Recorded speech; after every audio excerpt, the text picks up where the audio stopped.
మన జీవితంలో దేవుడు ఏర్పాటు చేసినటువంటి కొన్ని అవసరతల గురించి ఈరోజు మనం దేవుడు మనకు అనుగ్రహించినటువంటి అవసరతలు 2 రకాలుగా మనం చూస్తాం. భౌతికమైన అవసరతలు ఉన్నాయి. అలాగే ఆత్మ సంబంధమైన అవసరతలు ఉన్నాయి. 2 రకాల అవసరతలు ఉన్నాయి. దేవుడు మనల్ని కలుగజేసేటప్పుడే మనలో కొన్ని అవసరతలను అంటే కొన్ని సహజ వాంఛలను ఉంచి పుట్టించాడు. ఎందుకు అలాగ దేవుడు కలుగజేసాడు మనల్ని అంటే దేవునికి ఒక సంకల్పం ఉంది. ఆ సంకల్పాన్ని నెరవేర్చుకోవడానికి దేవుడు మానవుణ్ణి ఆయన అనుకున్నటువంటి సంకల్పానికి అనుగుణంగా మానవునిలో ఉంచాల్సినటువంటి కొన్ని కోరికలు, కొన్ని సహజ వాంఛలను ఉంచి దేవుడు పుట్టించాడు. అంటే ఆ సహజ వాంఛలు ఇటు మానవునికి ఉపయోగపడేటట్లుగా, అటు దేవునికి ఉపయోగపడేటట్లుగా దేవుడు ఏర్పాటు చేసుకున్నాడు. అసలు మానవుని యొక్క సృష్టి నిర్మాణమే దేవునికి అనుగుణంగా చేసుకున్నాడు. దానికి ఒక మనిషి ఏదైనా ఒక వస్తువుని తయారు చేసుకున్నాడనుకో, ఒక సెల్ ఫోన్ గానీ, ఒక టీవీ గానీ, లేదా ఒక కుర్చీ గానీ తయారు చేసుకున్నాడనుకో. ఎలా తయారు చేసుకుంటాడు దాన్ని? తనకు అనుకూలంగా, తన ఉద్దేశానికి అనుకూలంగా, తన ఆలోచనలకు అనుగుణంగా దాన్ని తయారు చేసుకుంటాడు. దేవుడు కూడా మానవులమైనటువంటి మన విషయంలో తన సంకల్పానికి, తన ప్రణాళికకు, తన యొక్క భవిష్యత్తులో తను చూడాలనుకుంటున్నటువంటి విధానానికి దేవుని కుమారులుగా, దేవుని బిడ్డలుగా మనల్ని ఎలా చూడాలని ఆయన ఆలోచన చేస్తున్నాడో, అలాగే దేవుడు మనల్ని ఏర్పాటు చేసుకున్నాడు. అప్పుడు ఆయన సృష్టించుకున్నప్పుడు మనలో దేవుడు ఏం చేశాడనంటే, కొన్ని వాంఛలు లేదా కోరికలు, కొన్ని అవసరతలను దేవుడు మనలో ఉంచాడు. మనిషిని దేవుడు 2 భాగాలుగా సృష్టించాడు. మనం చాలా సార్లు విన్నాం కదా! 2 భాగాలన్న విషయం. ఏవేంటి ఆ 2 భాగాలు? ఆత్మ, శరీరం. ఇప్పుడు శరీర సంబంధమైన అవసరతల గురించి మనకు బాగా తెలుసు. శరీర సంబంధమైనటువంటి అవసరతలు అంటే ఏవి గుర్తుకొస్తాయి మనకి బాగా? శరీర సంబంధమైనటువంటి అవసరతలు ఆహారం, గాలి, నీరు, ఇంకా ఆహ్, మనకి మనం ఇల్లు, నివాసం ఉంటాం కదా! నివాసం, వస్త్రాలు ఇలాంటియన్నీ కూడా శరీర సంబంధమైనటువంటి అవసరతలు. ఇప్పుడు ఈ శరీర సంబంధమైనటువంటి అవసరతలని తీర్చుకునే విషయంలో మనం చాలా ప్రయాసపడుతూ ఉంటాం. చాలా కష్టపడతాం. అంతేకాదు శరీర సంబంధంగా, లోక సంబంధంగా మనకి శరీరాన్ని పోషించుకోవడానికి, మనకున్నటువంటి అవసరతలకి చాలా ఎక్కువ ప్రాముఖ్యతను మనం ఇస్తాం. ఇస్తుంటామా లేదా? ఇస్తుంటాం. ఎలా చెప్పగలం? ఎక్కువ ప్రాముఖ్యతనిస్తున్నాం శరీర సంబంధమైన అవసరతలకని? ఉదయం పోయి సాయంత్రం దాకా పని చేస్తున్నాం గదా! నెలంతా కష్టపడి పని చేస్తున్నాం గదా! సంవత్సరం అంతా కష్టపడి పని చేస్తున్నాం గదా! అవి దేనికోసం కష్టపడి పని చేస్తున్నాం? ఆ! శరీరాన్ని పోషించుకోవడానికే. శరీరాన్ని పోషించుకోవడానికి, శరీరాన్ని ఆహ్, ఘనపరుచుకోవడానికి, భౌతిక సంబంధమైన సంతోషం కోసం, భౌతిక సంబంధమైన ఆనందం కోసమే ఈ ప్రయాస అంతా కూడా. కాకపోతే లోకంలో ఉన్నటువంటి మనిషి దేవుని గురించి పూర్తిగా అర్థం కాకపోవటం వలన దేవుని సంకల్పం తెలియలే. దేవుని సంకల్పం తెలియనటువంటి వ్యక్తికి వేటి గురించి తెలీదు? ఆహ్, ఆత్మ సంబంధమైన అవసరతల గురించి తెలీదు. శరీర సంబంధమైన అవసరతల గురించి తెలిసినంతగా మనిషికి ఆత్మ సంబంధమైన అవసరతల గురించి తెలుస్తదా? తెలియలేదు. తెలియడం లేదు. తెలుసుకోవడానికి ఎవరు కూడా ప్రయత్నము చేయడం. ఎందుకని మనిషి ఆత్మ సంబంధమైన విషయాల గురించి ప్రయత్నం చేయడం లేదు అనంటే, దేవుడు మానవుణ్ణి సృష్టించిన విధానంలో ఆత్మ, శరీరంగా సృష్టించినప్పుడు మనిషి మంచి చెడ్డల వివేచనను పాపం చేసి మంచి చెడ్డల వివేచన పొందిన తర్వాత మనిషి చెడును మాత్రమే ఎన్నుకోవడం జరుగుతుంది. మంచిని ఎక్కువ ఎన్నుకుంటున్నాడా? చెడుని ఎక్కువ ఎన్నుకుంటున్నాడా? చెడుని. కాబట్టి మనిషి లోకంలో ఉన్నప్పుడు ఆత్మ సంబంధమైన అవసరతలను గుర్తించే పరిస్థితి లేకుండా పోయింది. చెడునే ఎక్కువ ఎన్నుకుంటున్నాడు. శరీర సంబంధమైన అవసరతల గురించి ఆలోచన చేస్తున్నాడు. అన్ని విషయాలు కనిపించే వాటి గురించి ఆలోచన చేస్తున్నాడు గానీ, దేవుని గురించి, దేవుని సంకల్పం గురించి మనిషి ఆలోచించలేకపోతున్నాడు గాబట్టి, ఏం అర్థం కావట్లేదు వాళ్ళకి, మనిషికి ఆత్మ సంబంధమైన అవసరతల గురించి అర్థము. అందుకే కొరింథీయులకు రాసిన రెండో పత్రిక 4:4 చెప్పాడు. యహలోక సంబంధమైన దేవత వారి మనోనేత్రము గురుడితనము కలుగజేసెను. శరీర సంబంధమైన యహలోక సంబంధమైన దేవత అంటే సాతాను అవిశ్వాసులైన వారి మనోనేత్రాలకి గురుడితనము కలుగు చేశాడు అన్న విషయాన్ని మనం అక్కడ చూస్తాం. సువార్త వాళ్ళ మీద ప్రకాశించకుండా, దేవుని వాక్యాన్ని వాళ్ళు అర్థం చేసుకోకుండా, సత్యాన్ని వాళ్ళు తెలుసుకోకుండా యహలోక సంబంధమైన దేవత అంటే సాతాను ఏం చేసేసాడు? గురుడితనం కలుగజేశాడు. అంటే ఎందుకు ఈ విషయాన్ని ఆలోచన చేసామన్నా అంటే, ఈరోజు శాశ్వతమైనవి, ప్రాముఖ్యమైనవి, ఉన్నతమైనటువంటి ఆత్మ సంబంధమైన అవసరతలను మనిషి సంపాదించుకోవడానికి ప్రయత్నము చేయడం. మనిషి ఎక్కువ డబ్బు సంపాదించుకోవడానికి ప్రయత్నిస్తాడా? నీతిని సంపాదించడానికి ప్రయత్నిస్తాడా? డబ్బు సంపాదించడానికి ప్రయత్నిస్తాడు. మనిషి ఎక్కువ పేరు సంపాదించుకోవడానికి ప్రయత్నిస్తాడా? దేవుని లక్షణాలను సంపాదించడానికి ప్రయత్నిస్తాడు. లేకపోతే మంచిని సంపాదించడానికి ప్రయత్నిస్తాడు. మంచి పేరు సంపాదించుకోవాలనుకుంటాడే తప్ప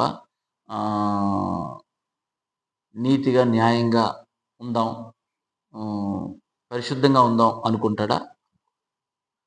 లోకంలో పదవి లేకపోతే ఇంకా హోదాలను సంపాదించేటప్పుడు అవసరమైతే మోసం చేస్తారు, దొంగతనాలు చేస్తారు, అబద్ధాలు ఆడతారు. చివరికి అవసరం అయితే ఒక వ్యక్తిని చంపనైనా చంపేస్తారు. ఎందుకని? వాళ్ళకి కావాల్సింది పేరు, ప్రఖ్యాతులు, పదవులు, హోదాలు ఇవి కావాలి. అంటే శరీరంలో ఉన్నప్పుడు మనిషి లోక సంబంధంగా తను పొందేటువంటి లేదా తను కావాలనుకున్నటువంటి వాటి కోసం ఎంత ప్రయాసపడుతున్నాడో మనకి చాలా స్పష్టంగా కనిపిస్తుంది. కానీ ఆత్మ సంబంధమైన విషయాలు, ఆత్మ సంబంధమైన అవసరతల గురించి లోకస్తులు గుర్తించకపోయినా పర్లేదేమో కానీ, ఆత్మ సంబంధంగా బాప్టిజం పొందుకొని క్రైస్తవులమై ఉండి దేవుని కుమారులుగా బ్రతుకుతున్న మనం కూడా ఆత్మ సంబంధమైన అవసరతల కంటే శరీర సంబంధమైన అవసరతలకు ఎక్కువ ప్రాముఖ్యత ఇచ్చామనుకోండి, దేవుడు సంతోషిస్తాడా? సంతోషిస్తాడు. ఈరోజు విశ్వాసులు కూడా ఎక్కువగా వేటికి ప్రాముఖ్యతనిస్తున్నారు? అలా శరీర సంబంధమైన వాటికి ఎక్కువ ప్రాముఖ్యత ఇస్తున్నారు. పెళ్ళి, ఆరాధన అన్నారు అనుకోండి, ఎటువైపు వెళ్ళిపోతాడు మనిషి? విశ్వాసైనా పెళ్లి వైపు వెళ్ళిపోతున్నాడు కదా. బైబిల్ క్లాసు, ఉద్యోగం అనుకున్నారంటే ఎటువైపు వెళ్ళిపోతున్నాడు మనిషి? ఉద్యోగం వైపు వెళ్ళిపోతుంది. ఈరోజు ఆరాధనలో కూడా చూసాం కొంతమందిని. ఎక్కడికి వెళ్ళారమ్మా అంటే పనికి వెళ్ళాము. ఎక్కడికి వెళ్ళావయ్యా అంటే ఉద్యోగానికి వెళ్ళాం. అంటే ఇక ఏమీ మాట్లాడడానికి అవకాశం లేని పరిస్థితి. ఎందుకంటే మనం ఏం చెప్పినా వాళ్ళకి అర్థం కాదు. ఎందుకని? అవసరత యొక్క ప్రాముఖ్యత తెలిస్తేనే వాళ్ళకి అర్థమవుతుంది. ఆత్మ సంబంధమైనటువంటి అవసరత యొక్క ప్రాముఖ్యత వాళ్ళకి తెలిస్తేనే అర్థమవుతుంది. కానీ మనం ఎన్ని చెప్పినా కానీ వాళ్ళకి అర్థం కాకపోగా ఏం చేసుకునే అవకాశం ఉంది? అపార్థం చేసుకునే అవకాశం, హృదయం కఠినం చేసుకొని, మనసు కఠినం చేసుకొని ఇంకా దేవునికి దూరం అయిపోయేటువంటి అవకాశం. అందుకే ఆత్మ సంబంధమైన అవసరతలను గుర్తించి, ఆత్మ సంబంధమైన అవసరతలను తెలుసుకొని వాటిని సంపాదించుకోవడం గురించి కొన్ని విషయాలు మనం ఆలోచన చేద్దాం. అపోస్తల కార్యములు 2వ అధ్యాయము 42వ వచనంలో, తండ్రైనటువంటి దేవుడు యేసుక్రీస్తు ప్రభువారిని లోకానికి పంపించినప్పుడు, యేసు ప్రభువారి లోకానికి వచ్చి మన కోసం ఆయన రక్తం కార్చి ప్రాణం పెట్టి తిరిగి లేచి మరలా ఆరోహణమై తండ్రి కుడి పార్శ్వాన ఆసీనుడయ్యాడు. అప్పుడు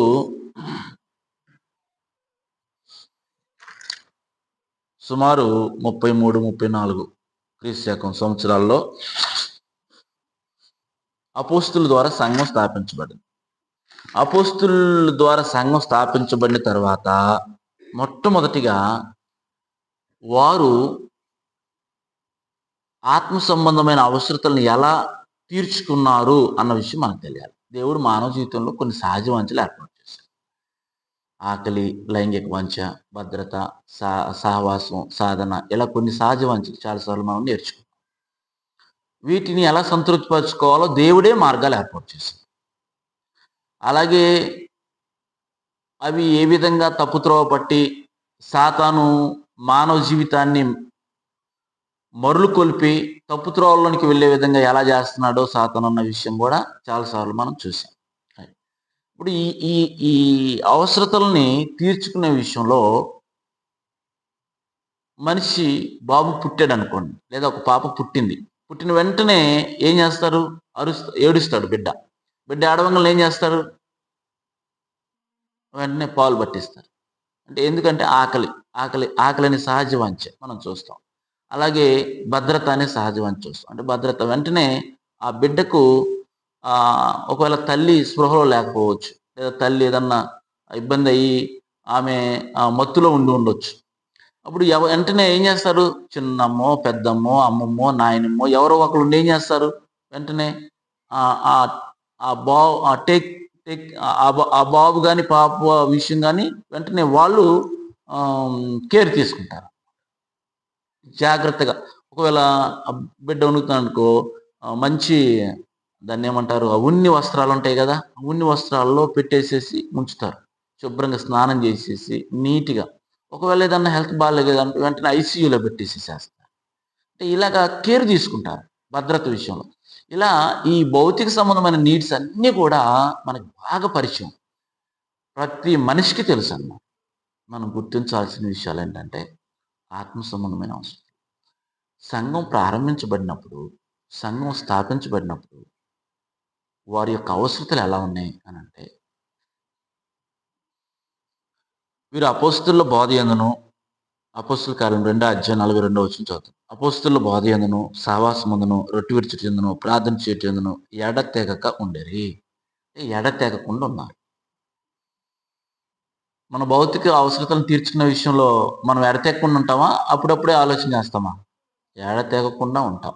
ఎప్పుడు కూడా మన అవసరతలు, ఆహారానికి కావాల్సిన విషయాలు, బట్టలకు కావాల్సిన విషయాలు, మెడిసిన్‌కి కావాల్సిన విషయాలు, వీటన్నిటి విషయాల్లో మనం ఎప్పుడు కూడా ఎడతెగకుండానే ఆలోచన చేస్తూ ఉంటాం, పని చేస్తుంటాం, నిర్ణయం. ఇప్పుడు శరీర సంబంధమైన అవసరతలు ఎక్కువ కాలం ప్రయోజనకరంగా ఉంటాయా? ఆత్మ సంబంధమైన అవసరతలు ఎక్కువ కాలం ప్రయోజనకరంగా ఉంటాయా? ఆత్మ సంబంధమైన అవసరతలు ఎక్కువ కాలం ప్రయోజనకరంగా ఉంటాయి. మరి శరీర సంబంధమైన అవసరతలు కొంతకాలమే. ఈ శరీరం ఉన్నంత వరకే. ఈ శరీరం ఎంతకాలం ఉంటుంది? ఒక ఒక 60 సంవత్సరాలు, 50 సంవత్సరాలు లేదా 70 సంవత్సరాలు. ఆ తర్వాత ఈ శరీరం నశించిపోయిన తర్వాత శరీర సంబంధమైనటువంటి అవసరతలు ఏమైనా ప్రయోజనం ఉంటుందా?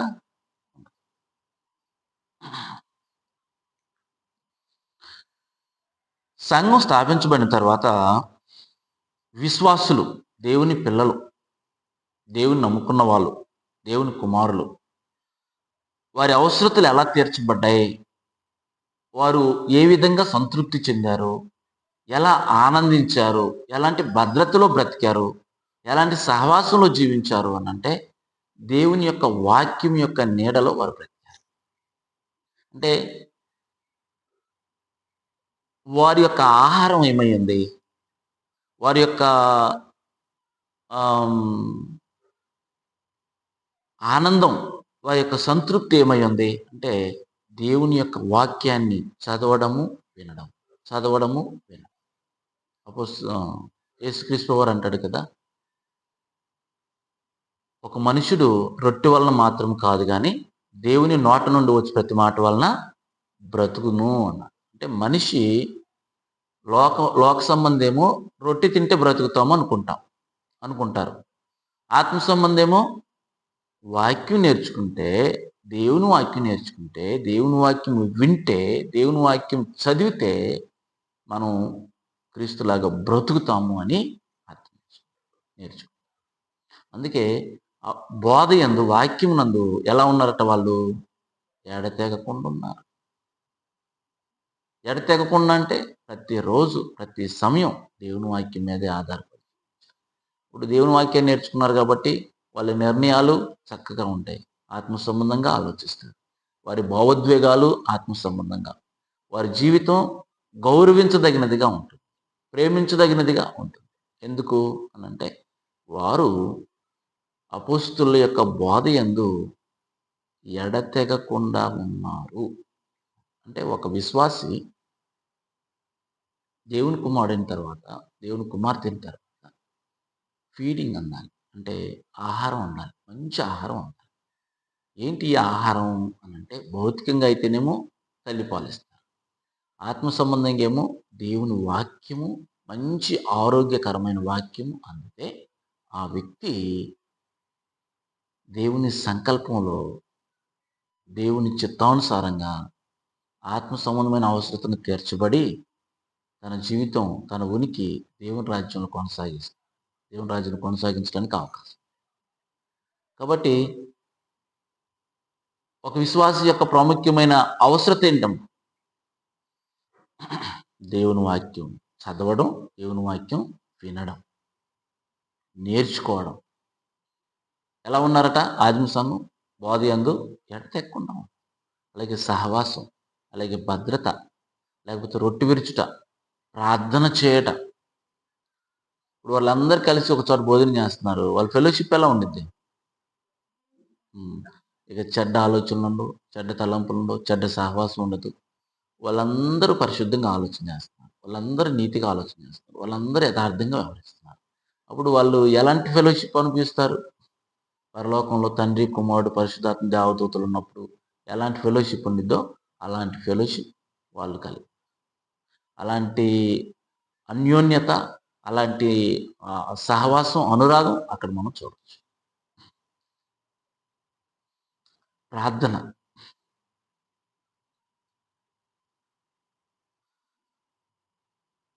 ఆహారం, నీరు, గాలి ఎక్కువ ప్రాముఖ్యంగా మనం భావిస్తామా? ప్రార్థన చేసుకోవటం ఎక్కువ ఎక్కువ ప్రాముఖ్యత అనుకుంటాం. ఏది ఎక్కువ? ఏది ఎక్కువ? అందుకే యేసుక్రీస్తు ప్రభువారు ఏమన్నాడంటే, నా నిమిత్తము నా నిమిత్తము మీరు ఇండ్లనైనను, భూములనైనను, అన్నదమ్ములనైనను, అక్క చెల్లెండ్రునైనను, మరి ఏదైనాను మీరు కోల్పోతే పరలోకమందు నూరంతు ప్రతిఫలం ఇస్తాను. మరొక సందర్భంలో ఏమన్నాడంటే, నా నిమిత్తము తన ప్రాణమును పోగొట్టుకున్నవాడు దాన్ని రక్షించుకుంటాడు. దాన్ని రక్షించుకోవాలి అనుకున్నవాడు ఏం చేస్తాడు? తన ప్రాణాన్ని పోగొట్టు. అప్పుడు ఎవరు తన తన క్రీస్తు నిమిత్తము తన ప్రాణం పోగొట్టుకున్నా పర్వాలేదు అని ఎవరు అనుకుంటారు?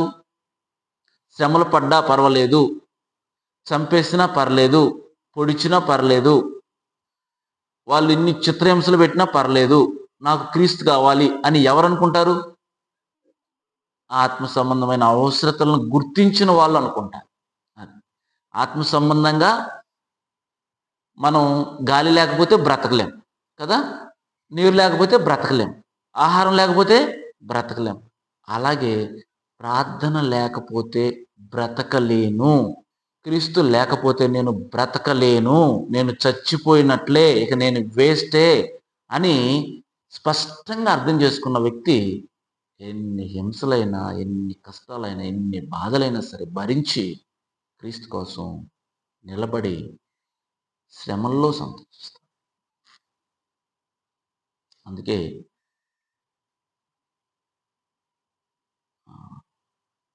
పేతురు రాసిన మొదటి పత్రిక 1వ అధ్యాయము 6వ వచనంలో,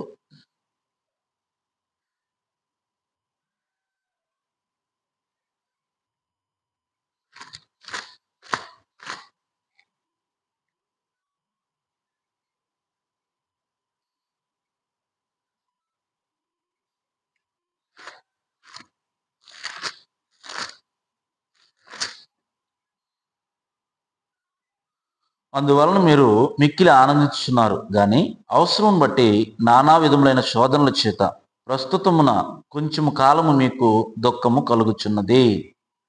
విశ్వాసికి కొన్ని అవసరతల గురించి ఆలోచన చేస్తున్నాం. బోధ అవసరం,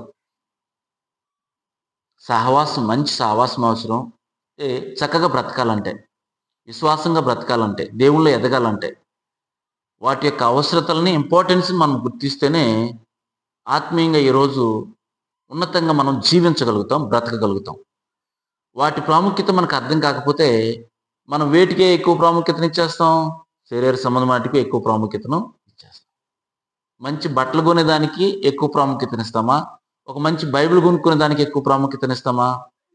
మంచి బట్టలు కొనుక్కునే దానికి ఎక్కువ ప్రాముఖ్యతనిస్తాం.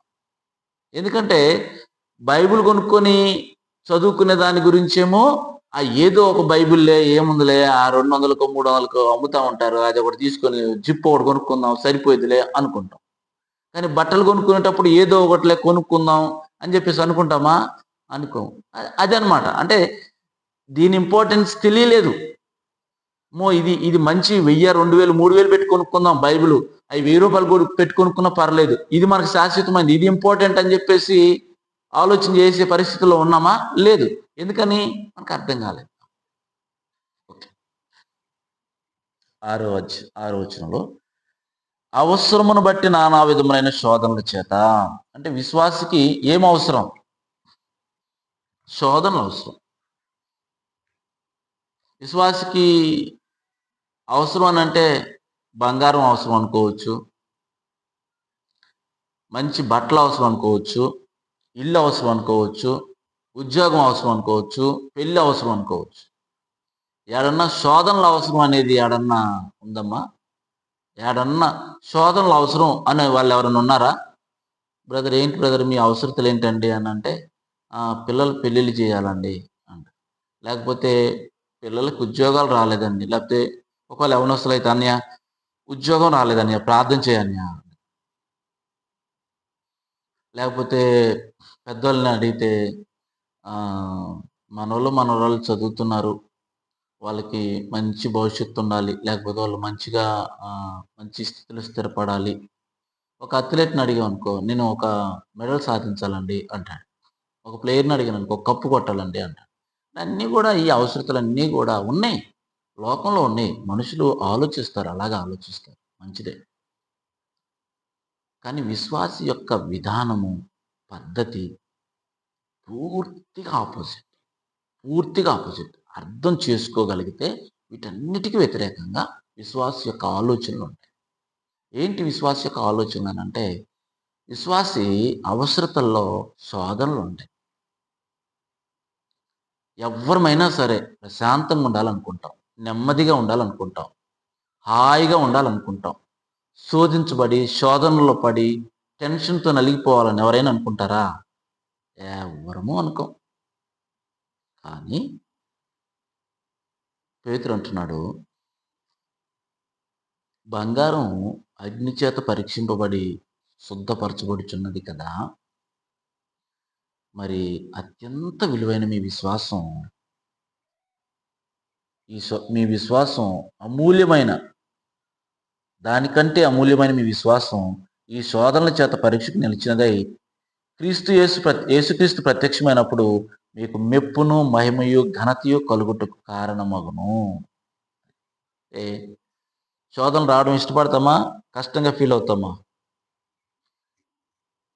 కష్టంగా ఫీల్ అవుతాం. శోధనలు వస్తేనే మనం ఎంత ఉన్నతంగా నిలబడగలుగుతున్నాం, ఎంత బలంగా ఉండగలుగుతున్నాం, ఎంత స్ట్రాంగ్గా ఉండగలుగుతున్నాం అనేది మన స్టామినా ఎంతో మనకు. బరువు లేపేటప్పుడు ఎంత బరువు లేపగలుగుతున్నానో అనేది 20 కిలోలు లేపాను, ఓకే, పక్కన పెట్టేసి 30 కిలోలు ఓకే పర్లేదు, 35 కిలోలు ఓకే, 40 కిలోలు ఓకే, 50 కిలోలు ఓకే, 55 కిలోలు లేదు తగ్గించు, 51 కిలో ఓకే, 52 లేదు తగ్గించు. అంటే మోసేటప్పుడు ఏమవుతుంది? ఎంత బరువు మోయగలుగుతున్నామో మనకి బరువు మోస్తే తెలుస్తుందా, బరువు మోయకుండా తెలుస్తుందా? మోస్తేనే తెలుస్తుంది మన స్టామినా ఎంతో, మన శక్తి ఎంతో, మన బలం ఎంతో. శోధనలు వస్తేనే తెలుస్తుంది మన స్టామినా ఎంతో. మరి శోధనలు వస్తే మన స్టామినా తెలిస్తే ఏంటి రిజల్ట్ అంటే, పరలోకంలో నిత్యజీవంలో ఒక వ్యక్తి ప్రవేశించాలన్నంటే శోధనల్లో నిలబడవలసిన వాడై ఉన్నాడు. శోధనల్ని తట్టుకొని బలవంతుడిగా, శక్తివంతుడిగా బ్రతకవలసినటువంటి వాడై ఉన్నాడు. అందుకే యాకోబు పత్రిక 1:12 అంటాడు, శోధన సహించువాడు ధన్యుడు, అటివాడు శోధనకు నిలిచిన వాడై ప్రభువు తన్ను ప్రేమించు వారికి వాగ్దానం చేసిన జీవ కిరీటము పొందును. శోధనలు మన అవసరతల లిస్టులో ఉండాలి. మన అవసరతల లిస్టులో ఆహారం, ఆరోగ్యం, వస్త్రం, గాలి, నీరు, నివాసం ఎలా ఉన్నాయో వాటికంటే ఫస్ట్ ప్లేస్లో ఏముండాలి? శోధనలు ఉండాలి. ఎందుకు ఉండాలి శోధనలు? ఇవన్నా నశించిపోతాయి, కానీ శోధనలలో తయారైనటువంటి ఒక మంచి ఆభరణం లాంటి విశ్వాసం కలిగిన వ్యక్తి శాశ్వతంగా ఉంటాడు. మన అవసరం. శోధనల్లో మనం పరీక్షింపబడాలి. బాగా శోధించబడినప్పటికీ ధైర్యంగా నిలబడాలి. శోధనల్ని ఆనందంగా భరించడం అలవాటు చేసుకోవాలి. ఇది మనకున్నటువంటి ఒక అవసరం. హెబ్రీయులకు రాసిన పత్రిక 10వ అధ్యాయము 36వ వచనాన్ని మనం చూస్తే,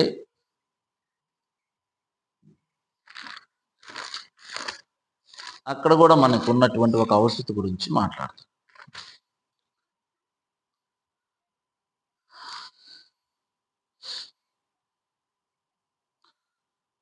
మీరు దేవుని చిత్తం నెరవేర్చిన వారే వాగ్దానం పొందు నిమిత్తము. అక్కడ యాకోబు పత్రికలో మనం చూసాం, శోధనల్లో నిలిచి బలంగా స్ట్రాంగ్గా ఉంటే ఆ వ్యక్తులకి దేవుని వలన ఘనత, మెప్పు, మహిమ కలుగుతుంది. ఇక్కడ ఒక విషయం చెప్పాడు. అదేమన్నాడంటే, ఇక్కడ దేవుని చిత్తమును నెరవేర్చిన వారై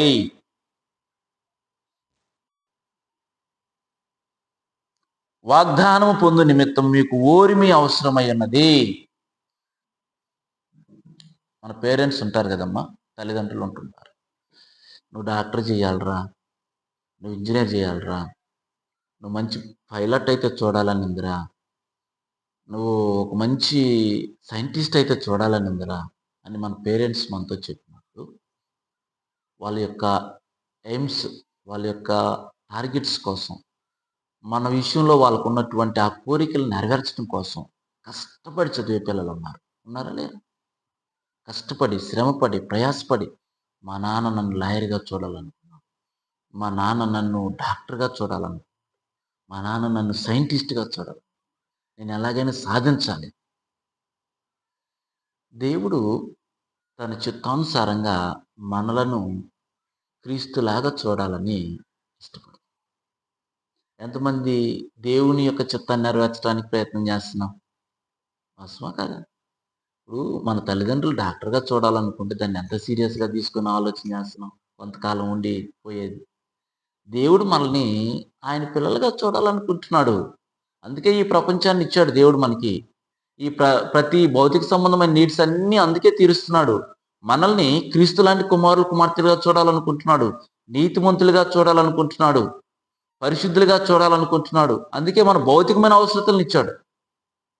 దేవుడేమంటున్నాడు? భౌతికమైన అవసరతల్ని ఉపయోగించుకొని ఆత్మ సంబంధమైన అవసరతలను తీర్చుకుంటూ నా స్వారూప్యంలోనికి లేదా క్రీస్తు స్వారూప్యంలోనికి మీరు మార్చబడాలి అనేది దేవుని యొక్క చిత్తం. ఆ చిత్తానుసారంగా వాగ్దానము పొందు నిమిత్తము మీకు ఓరిమి అవసరమై ఉన్నది. ఏం అవసరమైందంట?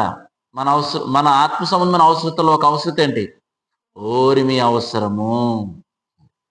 ఓర్పు, సహనము, దీర్ఘశాంతము, ఆశ నిగ్రహము. మన జీవితంలో జనరల్గా జీవిస్తున్నటువంటి మనుషులది వేరు, వాళ్ళు కలిగి ఉండే ఓర్పు వేరు, వాళ్ళు కలిగి ఉండే సహనం వేరు. వాళ్ళు లోకస్తులు వీలు కాని చోట, అలివి కాని చోట, అవకాశం లేని చోట సహిస్తారు. తిరుగుబాటు చేయడానికి అవకాశం లేని చోట వాళ్ళకి అంత అనుకూలంగా ఉన్న కాడ రేబుల్ అయిపోతారు, రెచ్చిపోతారు. మనం ఏం చేసినా ఎవరు మనల్ని ఏం చేసేది లేదనుకున్న కాడ రెచ్చిపోతారు లోకస్తులు. కానీ విశ్వాసుల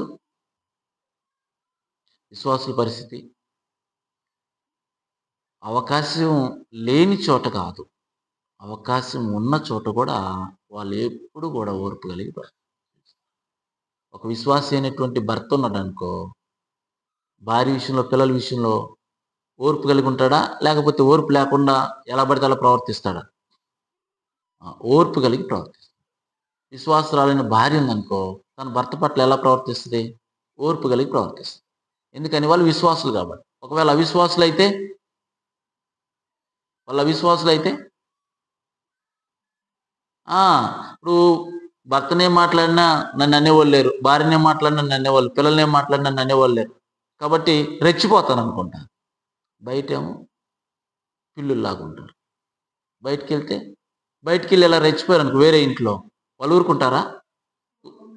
కొట్టేస్తారు. రైట్. అక్కడేమో నటిస్తున్నాం. ఇక్కడేమో విశ్వరూపం చూపిస్తున్నాం. విశ్వాసి అయితే, విశ్వాసి యొక్క అవసరత ఏంటంటే ఓర్మి, ఓర్పు విశ్వాసికి అవసరం. అన్ని సమయాల్లో, అన్ని పరిస్థితుల్లో, నష్టంలో ఉన్నప్పుడు, కష్టంలో ఉన్నప్పుడు కూడా, శ్రమల్లో అవమానం కలిగినప్పుడు కూడా, విశ్వాసులమైన మనం ఏం చేయాలి? ఓర్పును కొనసాగించాలి. అందుకే యాకోబు అంటాడు 2 అధ్యాయం, 1 అధ్యాయం 2 వచనం. మీ విశ్వాసములకు కలుగు ఓర్పు మీ విశ్వాసములకు కలుగు పరీక్ష ఓర్పును పుట్టించునని ఎరిగి మీరు నానా విధములైన శోధనలో పడినప్పుడు అది మహానందమని ఎంచుకొనుడి.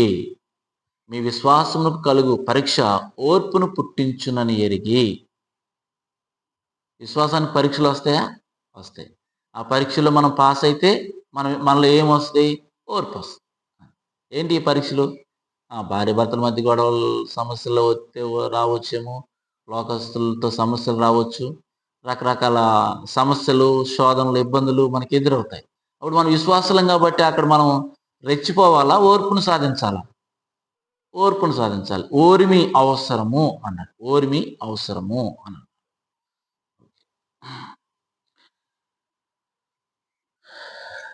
ఒక్కసారి మరొక విషయాన్ని మనం ఆలోచన చేస్తే, కొన్ని ఆత్మీయ అవసరతలు మనం సంపాదించుకునే దాని గురించి తిమోతికి రాసిన మొదటి పత్రిక 6వ అధ్యాయము 11వ వచనంలో తెలియజేస్తాం. 6:11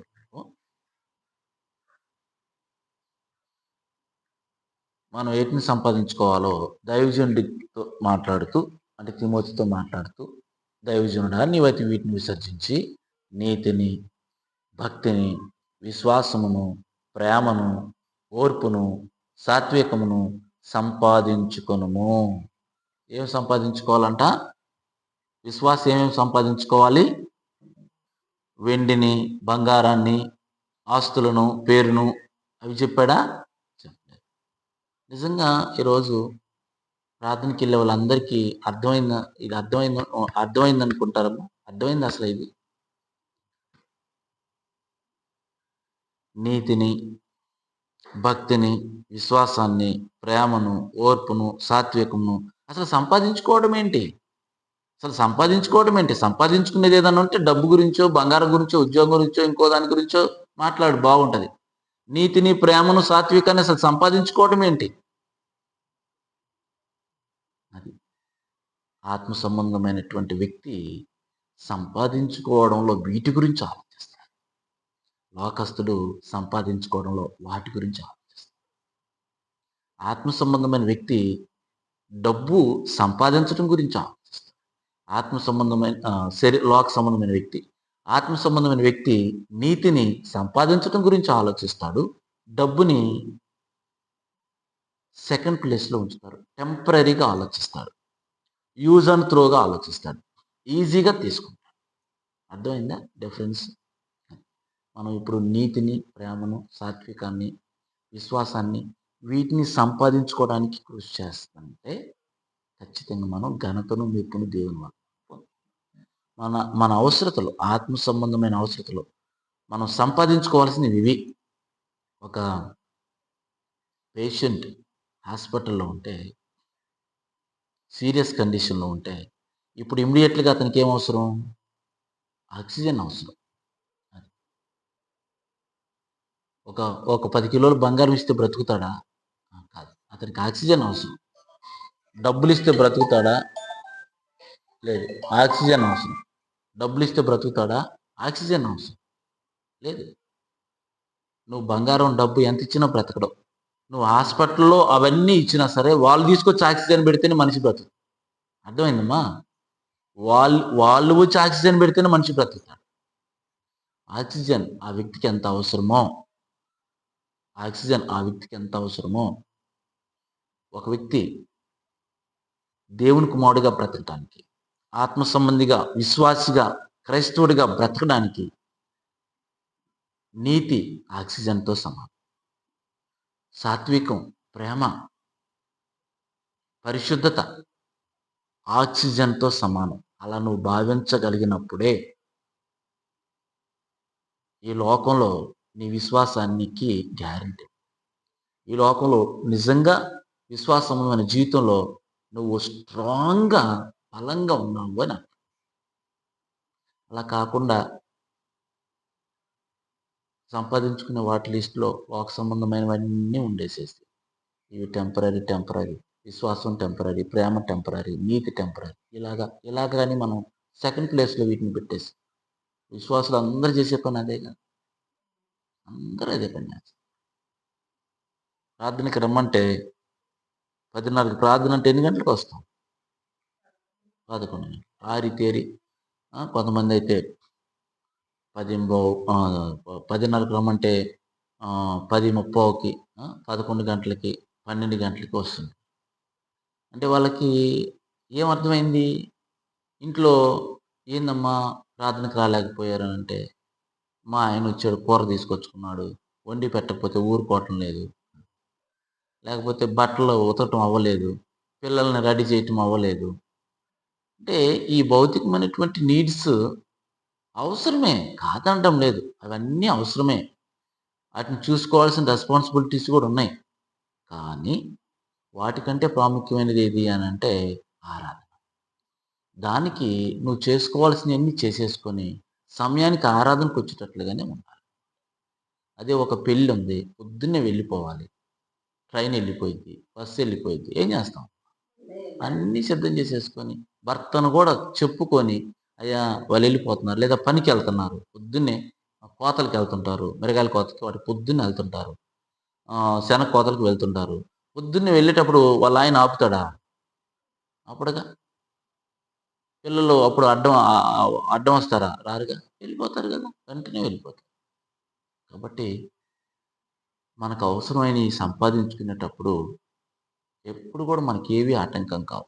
ఆత్మ సంబంధమైన విషయాల దగ్గరికొచ్చేసరికి అందుకే దేవుని సన్నిధి విషయంలో చాలా సందర్భాల్లో మనకి తెలియక, దాని ఇంపార్టెన్స్ తెలియక, దాని వాస్తవికత తెలియక మనం నిర్లక్ష్యం చేస్తున్నాం. సంపాదించుకోవాల్సిన కొన్ని విషయాలు చెప్పాడు. నీతిని, భక్తిని, విశ్వాసమును, ప్రేమను, ఓర్పును, సాత్వికమును సంపాదించుకో. సంపాదించుకునే విషయాల్లో వీటిని మనం పెట్టుకోవాలి. అలాగే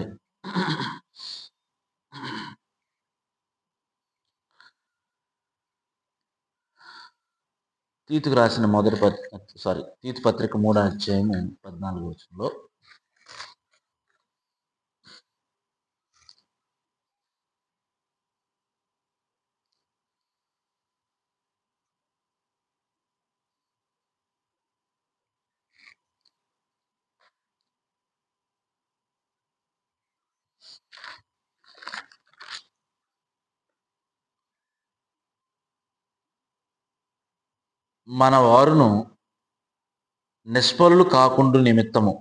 మన వారు నిష్ఫలులు కాకుండా నిమిత్తము అవసరమును బట్టి సమయోచితముగా సత్క్రియలను శ్రద్ధగా చేయుటకు నేర్చుకొనవలెను.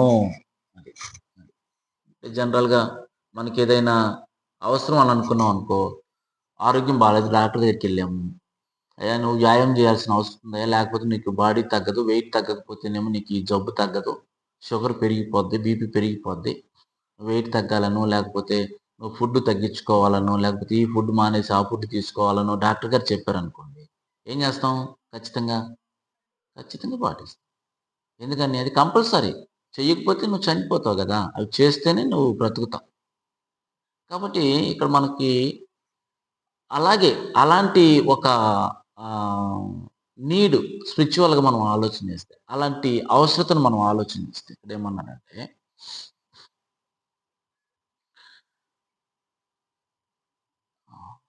3:14 నిష్ఫలులు కాకుండా నిమిత్తము అవసరమును బట్టి సంయోచితముగా సంయోచితముగా సత్క్రియలను శ్రద్ధగా చేయుటకు నేర్చుకోవాలి. ఎలాంటి క్రియలు చేయడానికి విశ్వాసి కొనసాగాల్సిన అవసరం ఉంది? మంచి కార్యాలు చేయడానికి, మంచి కార్యాలు చేయడానికి, సత్క్రియలు చేయడానికి మన విశ్వాసాన్ని కొనసాగించాలి. ఎందుకు మనం సత్క్రియలు చేయాలి? మనకు అవసరమైంది అదే.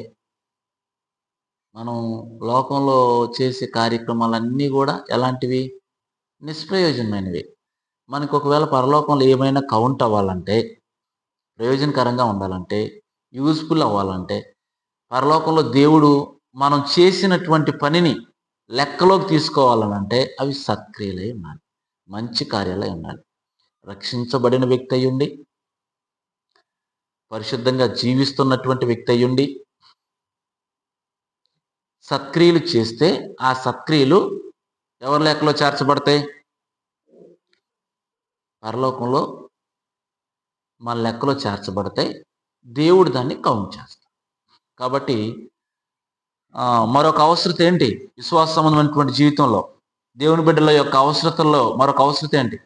సత్క్రియలు చేయాలి. ఎలా చేయాలి? శ్రద్ధగా చేయాలి, సంయోచితంగా చేయాలి. అవసరమును బట్టి అన్నాడు. అవసరము అన్నాడు. అలాగే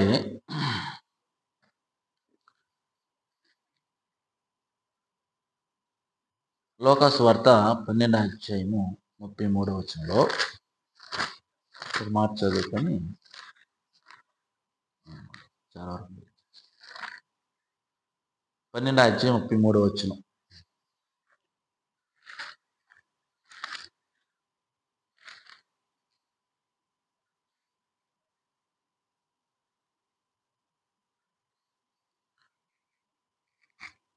మీకు కలిగిన వాటిని అమ్మి ధర్మం చేయడి.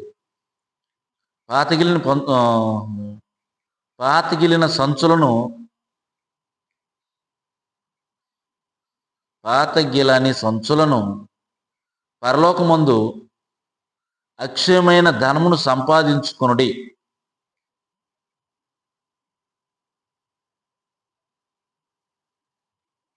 ఏం సంపాదించుకోవాలంట?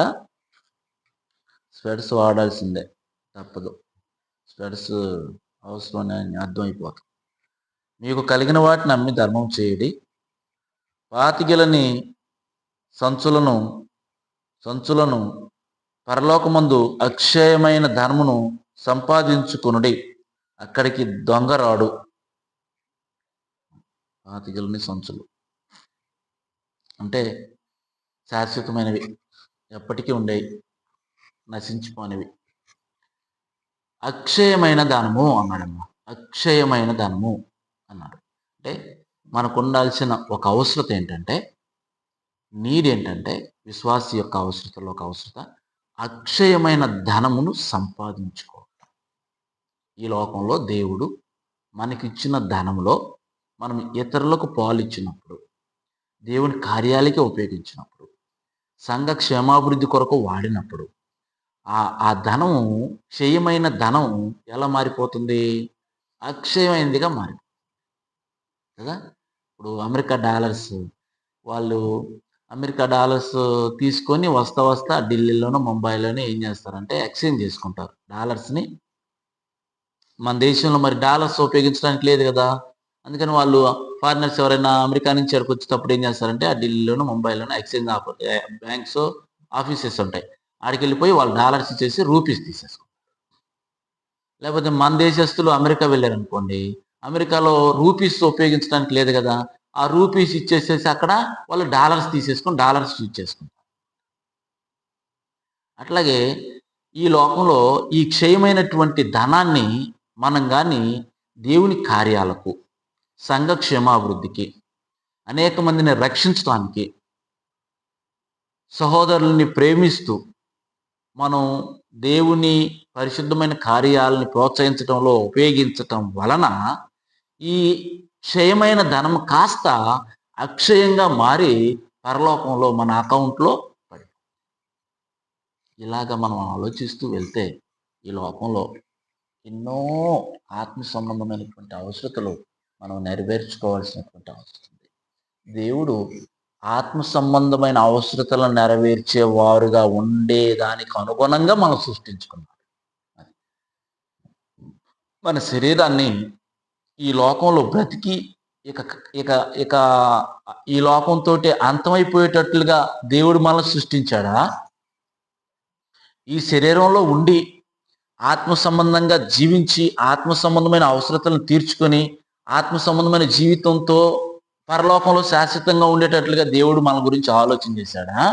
లేకపోతే ఈ లోకంలో ఈ శరీర సంబంధమైనటువంటి ఆకలి, లైంగిక వంచి, సాధన, భద్రత, సావాసం, లేకపోతే పేరు, ప్రఖ్యాతులు, ఆహారం, లేకపోతే ఇంకా ధనము, డబ్బు, వీటిని సంపాదించుకొని ఈ లోకంలో పేరు సంపాదించుకొని ఇక అంతటితోటి జీవితం ముగిసిపోయేటట్లుగా దేవుడు ఏర్పాటు చేశాడు.